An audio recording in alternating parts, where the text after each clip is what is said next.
This evening we're going to talk about team physicians and controversies in sports medicine. This is John O'Kane. He's an associate professor in Orthopaedics and Sports Medicine, and he has an adjunct faculty position in family medicine here at the University of Washington School of Medicine. He is the medical coordinator for the UW Intercollegiate Athletics Program, and I think he'll be telling you a bit about that in his presentation. For his academic pedigree, he began with his undergraduate training at Dartmouth. This was followed by his medical training at the University of Vermont. He then moved to Seattle, where he completed an internship and residency training in family medicine. And then this was followed by a fellowship in primary care sports at the UW, and this is in the Department of Orthopedics. Obviously, his specialty and his interest is musculoskeletal injuries, and these are specifically injuries in athletes, and he calls them active individuals. He employs non-surgical interventions, and his emphasis is on rehabilitation, and he has helped a lot of athletes to prevent injuries in the first place. He teaches a lot of the courses here, specifically for the medical students and many of our fellows in sports medicine. For the last 3 years, he's been ranked as a top doctor in the sports medicine category in the Seattle Magazine. So I will turn it over to you. Have fun. Thank you very much. Well, thank you very much for coming tonight. I'm really excited about this opportunity to talk to all of you about being a team physician. It's a passion of mine. It's something I've been doing since about 1996, and it's something that I hope you'll start to understand what I enjoy so much about. It's interesting because I think the whole process of being a team physician is fairly confusing to everybody that's involved. I know frequently at football games, the fans wonder, who are these little guys that are mixed up with the athletes? This guy obviously right here is a football player. He's got all the he's got his helmet that doesn't fit his head, tattoo, an arm that's bigger than my entire body. This is me, and this is Dr. Larson, who's one of the orthopedic surgeons that we work with. And this over here on the Seahawks sideline is Dr. Herring. It's not only confusing to the people in the stands. I think clearly the people on the sidelines also have some questions. Why is he walking off the field with our best player in the middle of a playoff game is one logical question. And even for the people on the field, it can be confusing. This official at this moment is trying to say, excuse me, we have a football game to play here, and he's not sure exactly what's so important that's going on in this conversation. So I think if we're going to understand how team physicians came to where they are today, I think we need to go back to the beginning. And these are my kids, clearly going to be exceptional athletes later in life. So the early days of sports medicine were very interesting. If you go back to the football teams at the turn of the century when American football really got started, very often they would have a trainer, and a trainer was a person that was employed by the team. They were generally a jack of all trades. Their job was really to keep the players on the field, and they would be the go-to person for injured or sick players. They would very likely have no medical training at all, but they would learn as they went along. They'd pick up certain things. They'd learn how to tape ankles. They'd appreciate that ice seemed to be a good thing to put on an ankle after an injury. The priority, though, was the team. They were a team employee. They really weren't about trying to ensure the health or safety of an individual player. The physicians were yet a different story. There were surgeons, and the surgeons were consulted to deal with severe injuries, fractures, things like that. Internists at that time generally opposed athletics. They felt that sports were bad, and they generally believed that athletic exertion was bad for the heart. At the same time, they generally felt that drinking and smoking were good for you. And I found a great quote. This is from a New York physician at the turn of the century describing the death of a former cyclist. And he said, finally the heart he had enlarged through cycling turned on him after sedentary years as a bookkeeper. The weakened organ began demanding beer, then cigars, but in the end, even these stimulants proved inadequate. So I think I run into people that still wish this is the way it worked, But it's interesting, if you look at the reasoning behind this statement, physicians at that time were able to determine through auscultation that athletes' hearts were bigger than the general population. They understood that the hearts would enlarge. And they also observed athletes in their prime with lots of muscle that would get bigger and bigger.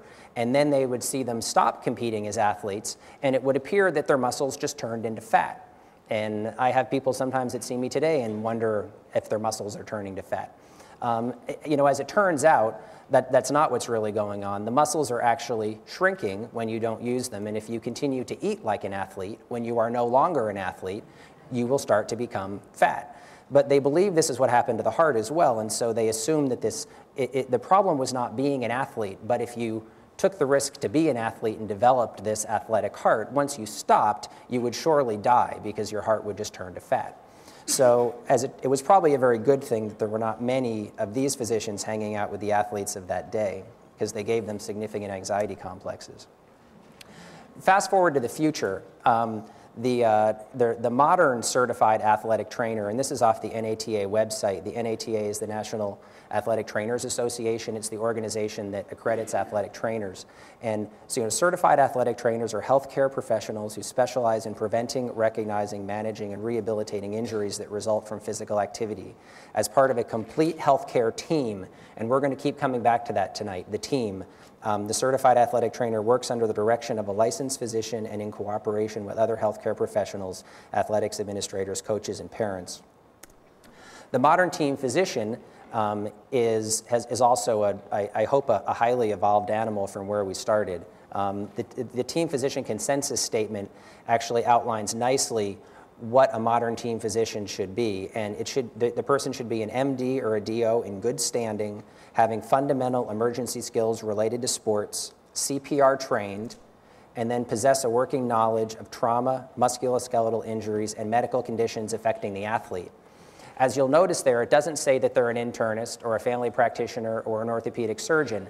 Sports medicine actually is not a specialty for which you do a residency. Sports medicine and then eventually becoming a team physician is an area of special interest, of fellowship training that you move on to afterwards. The specialties commonly functioning as team physicians are family practice, that was my residency training, orthopedic surgery, physiatry, Dr. Herring is a physiatrist, pediatrics and internal medicine. And there are some other specialties as well, but those are the ones that most team physicians start out in. And to get back to the team concept, to be a team physician today, to do good athletic care today really involves a good certified athletic trainer and a good team physician. And this here is a picture of some of our athletic trainers helping somebody off the field. This is Jen and Rob, two of our football staff. This is me, and this is Dr. Harmon, who's the other family practice doctor that helps try to keep our football team going. So what are the roles of these team members? Athletic trainers are the people that are in the training room all the time. They oversee the training room. They are always there. Athletic training involves an incredible number of hours, an incredible number of contact hours. If the athletes are doing their thing, the athletic trainers are there doing it with them. They tend to be the first contact, so there's a real triage role in athletic training. They work to try to prevent injuries. They do a lot of taping and bracing, and they're also involved in rehabilitation. The team physicians oversee the practice of medicine in the training room. In a modern training room, you actually have a medical clinic now. We have a medical clinic in the training room at the University of Washington. There's a medical clinic as well in the Seahawks facility, and the practice of medicine is overseen by the physicians. The physicians also oversee the athletic trainers as physician extenders. Athletic trainers are not licensed to practice medicine. They really do provide a lot of medical care as in that triage role, but the physician is really the person that stands behind them and allows them to function that way, and the physician diagnoses and treats illness and injury. Pretty much everything we do, in some respect, we're doing together, and the things where we're really working together is game day coverage, where we're both on the field together, emergency response, there's administration that takes place that we share. Education is a huge part of it, and we're educating our players, we're educating our coaches, and injury surveillance is a big part of that education, and a nice example of that I think many people here are probably aware that in similar sports, women are much more likely to tear their ACL than men. This is something that's fairly common knowledge right now.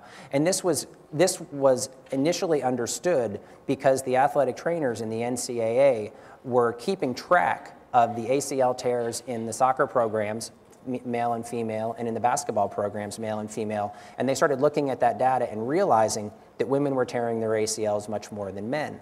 And once they came to that realization, then we started trying to understand why that was happening and started putting together prevention programs that hopefully will start to even out that trend. So injury surveillance is a big part of what we do. This is a picture here of me and Nikki Smith, who's our women's soccer athletic trainer, and we really feel like through teamwork we try to keep our athletes on their feet, literally sometimes as well as figuratively. So what is the most important task then for a team physician? And this is certainly debatable, and there may not be only one thing, but I find that one of the most critical things that I need to do on a daily basis is communicate, and communicate with a very large number of people. Whenever you're part of a team, it's very important that your team is all on the same page. So I need to be in communication with our athletic trainers every day. We have to communicate with our coaches so they understand what's going on with our players. We need to communicate with our athletes so that they understand what they need to do to try to keep themselves healthy. And then we have parents that are involved, particularly with college athletes, possibly sometimes with pro athletes.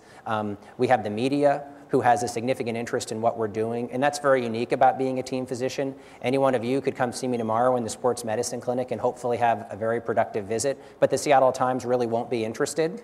Although when we take care of the starting quarterback, the Seattle Times is extremely interested. And we also have to deal with agents and athletic directors and occasionally owners.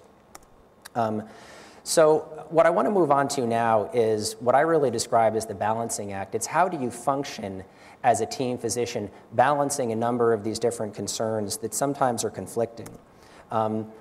When I started trying to think about, what are the challenges of being a team physician, I started by addressing what is my practice environment. Most doctors work in a hospital or a clinic or in an emergency room. All of you have had some exposure to physicians, and I imagine it's in one of those places where it's taken place. Where have I practiced medicine as a team physician? Well, I practice in the training room every day, and we have a clinic that's in the training room, and that's relatively straightforward. But we also practice on the field. And it's interesting practicing on the field because you have somewhere around 85,000 people that are watching what you're doing. And you wonder sometimes what they're thinking, and you have to be cognizant of the fact that you have quite an audience and make sure that you're very well prepared to do what you need to do. It's also challenging to listen to someone's heart when 85,000 people are screaming behind you. If you don't practice on the field, then you may find yourself practicing on the bus. And usually in the middle of the night, after a night game, usually somewhere like Utah, where you're driving along, trying to start an IV in someone who's cramping as the bus bounces down the road in the dark. And if they're not kind enough to cramp for you on the bus, they'll cramp on the airplane. And the airplane's an interesting situation because there's that seatbelt sign, and they're serious about that seatbelt sign, but when you have a person who's 320 pounds screaming and flailing in pain because they're cramping, sometimes the seatbelt sign's not quite as serious, and they actually ask you to get up and please go do something about it. Or they'll have to land the plane because he's moving the whole thing. The restroom is an interesting place to practice medicine, and this has come up more recently with increased security. We used to never go into airports, but now we do have to go through security screening. And this year we had a situation where someone required an injection for something while we were in an airport. And there were a lot of other people wandering around the airport, and I thought it would be odd if somebody wandered by while I was injecting another person sitting next to me. So we decided that it was probably better to go into the restroom and get a little bit of privacy. And I think it probably was a good move in terms of the privacy, but we got some funny looks coming out. The beach was a place I got to practice this year. That's a nicer place to practice. We actually had a jellyfish sting with a pretty significant allergic reaction. I've had some coral cuts. And my favorite place to practice is Disneyland. And I had the opportunity to practice at Disneyland once. I've not had that opportunity for a while, but if we can get our football team going, I'm hopeful that I can get myself back to Disneyland sometime soon. So what are some other challenges of being a team physician? I could talk about this for hours and hours and hours, and we don't have that much time, but it is a position where there are many potential conflicts of interest. And the critical question is, who do you work for and who do you serve? And clearly, when the athlete comes to see you, you are the athlete's physician. The athlete has an expectation that you are there to try to take care of them. And from an ethical standpoint, I think that that is really the beginning and the end of being a team physician. You are there to take care of the athlete. But you also have a team involved, and the interests of the team may not always be completely parallel with the interests of the athlete. If you have a starting player who they really need for Saturday or Sunday's game, and he has a knee injury that he might be able to play with, although it would put his knee at greater risk, there's going to be a lot of pressure to try to get that guy out there. And you as a team physician need to be able to stand up and try to defend that player and make sure that everybody involved understands that you need to do what's best for them. Behind the team, you have universities and professional organizations. And I don't think anybody doesn't understand the extent to which winning is very important to these organizations. And there's a lot of pressure also to get athletes to perform. And the other group that has a real interest, and we touched on it before, is the public, and that interest is via the media. And you know, it says a lot about our society that the paper that comes to my door every morning broadly has 4 parts. And one of the parts is sports. It's that important. You know, we've got everything that happened in the world, everything that happened around Washington, sports. That says something. And so, you know, there's a lot of public pressure when you're involved in these types of cases, and you really have to manage that and remember who it is that you're taking care of. In spite of that, though, there still are a number of rules that still apply when you're taking care of athletes. There are privacy rules. HIPAA and FERPA are 2 different privacy rules. FERPA affects college athletes. HIPAA affects everybody else. But when you're sharing information with the media and with coaches, you have to be cognizant of the fact that you don't violate the confidentiality of the athletes. You have state and federal pharmacy laws. I practice a whole lot in California, and I'm not licensed in California. So you have to figure out, how does that work? How is it or is it not okay to carry narcotics on an airplane and land in California? Probably it's okay in California, but there are probably some other states where it isn't. You know, the rules do still apply, though. You have a duty to your patient, and you can't let those external forces interfere with your ability to do the right thing for your patients. And you also have to do no harm. And I think everybody expects this from their physician. This is fairly well accepted, although it really is interesting, because if you're treating a middle linebacker, do no harm gets a little confusing. If I have a middle linebacker that's coming off the field with an injury that I'm taking care of, and I'm facilitating that person getting back onto the field, that person will be very clear about their desire to go out there and do harm. That's what they're about, is they want to go out there and do harm. And if they don't do harm to the other person, they will do harm to themselves. That's the other thing with football, is the person that gets the most injured is usually the one that delivers the blow. So you really have to balance accepting and understanding someone's desire to do something that is frankly inherently dangerous, yet still stand in a position to try to help them do that and help them do it in a healthy and safe way. I've received some advice along the way, and I wanted to share that a little bit. One of the very first things I was ever told as a team doctor is that being a team doc is a hobby, don't confuse it with your job. And the implication of that statement was that this is an incredible amount of time. You spend hours and hours and hours and hours on practice fields, in training rooms, on buses, on sidelines, and you may receive some compensation for that, but it's very, very little, particularly if you consider it hourly. And so there are certain things that you need to give up. I think it's viewed externally as very exciting. Being on that sideline is exciting, but it also is a whole lot of time, and I think you have to understand and be prepared to understand that there are sacrifices that have to be made. And this is a quote that I attribute to Dr. Herring. It is a lot of time, and it really is a labor of love, but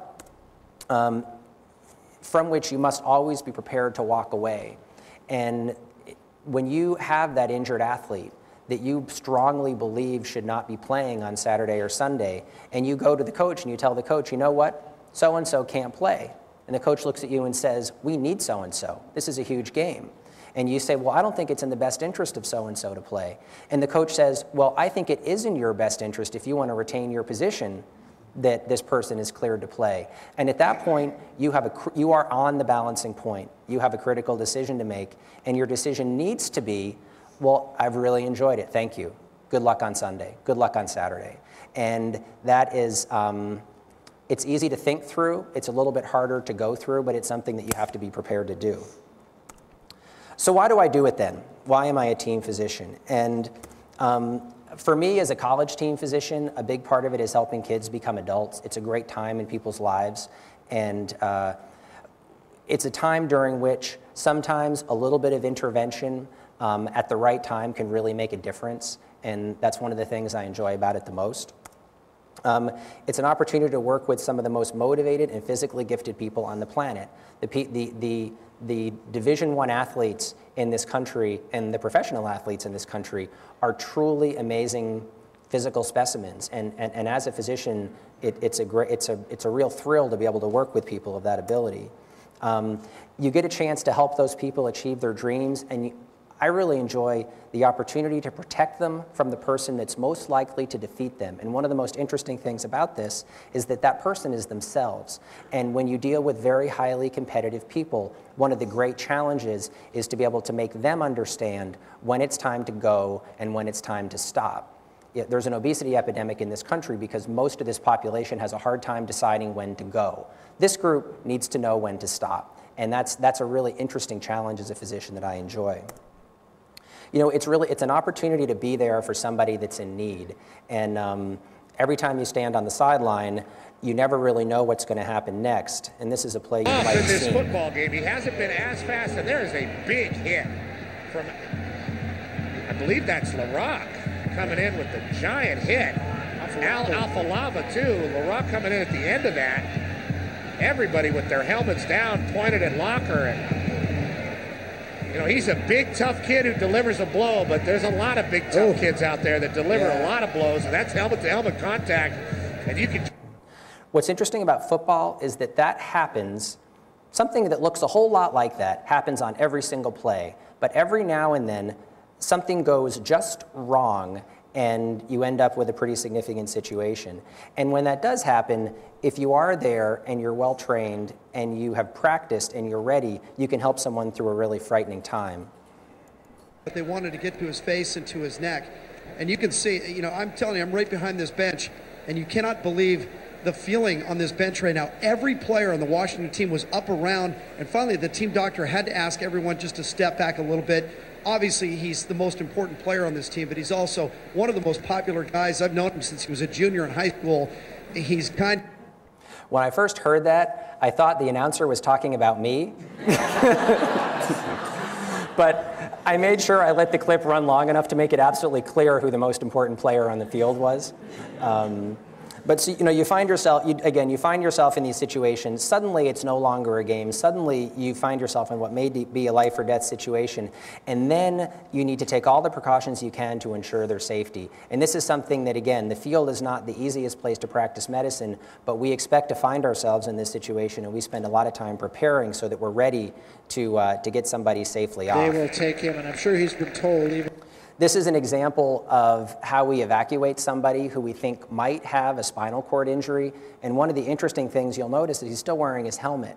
And we've taken off his face mask because if this person in this situation were not able to breathe, we would have to be able to resuscitate them and get to their face. But one of the things that we've discovered is if you're wearing shoulder pads and you take off a helmet, then your head falls to the ground. And that neck extension, if you have an unstable spine fracture, could be what makes somebody paralyzed who's not paralyzed. And so part of, you know, again, our teamwork with the athletic trainers and our training as team physicians is to make sure that we're prepared to do this and to do it right. Can't move not to.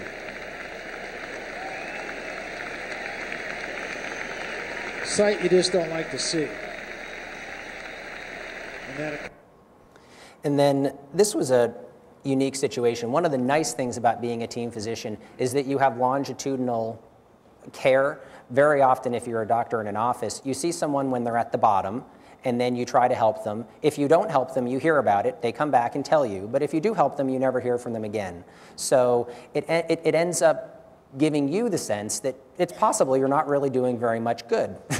But one of the really nice things about it being a team physician is that you get to stick with these kids, you get to stick with these athletes, and you get to make sure that they're able to make it back. And this situation was really unique because our hospital was really close by. We were able to get there in Corvallis on a Saturday night in the emergency room. There's nobody. And so we were able to get the test done that we needed to get done. And we got back to the stadium, and this player said to me, and he was in a lot of pain, he said to me, I want to be with my teammates. And so we thought about it, and he said, no, I need to get out there. I need to be there supporting my team. And we were able to do that for him. Fans giving him a really nice round of applause. This is a tough kid. Sure is, and he's starting to move a little bit. And that was really a great moment for us. We were, and he is a fighter, and he is actually going to get me back to Disneyland. So I wanted to thank you all. This is me with our women's soccer team, which is another team that I take care of. It's not all about football, and I hope you enjoy the evening.